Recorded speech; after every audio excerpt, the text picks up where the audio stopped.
Si që thash ma herët, për mu personalisht në podiumin e dyshës e fundit do duhej me qenë Ludoli dhe Londrimi. Pse Ludoli, si pas meje, Ludoli ka hi me vënes, ka rrit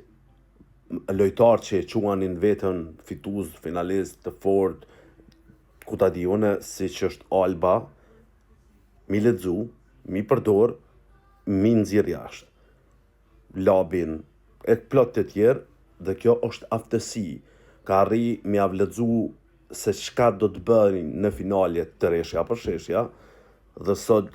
Londrimi e vun potencialisht edhe mund ta humb çmimin sepse ka ndalë fjalë të Ludos dhe është ashtu siç kishte thënë Ludo dhe siç kishte shpjeguar, për mu është winner absolute, abden fituesi i pa diskutueshëm i këtij edicioni, edhe nëse nuk e merr çmimin, se duke bazuar në fushinë e Olsa Muhametit, edhe duke parë që në finale kemi njerëz si Hygertha, edhe duke parë që në tavolina në takime mbahen thika, dhe duke parë influencer të ndryshëm të u kthy krah Olsës, tregon që ajo ka fushi enorme. Kështu që suksese, e shpresoj që do të jesh fitues.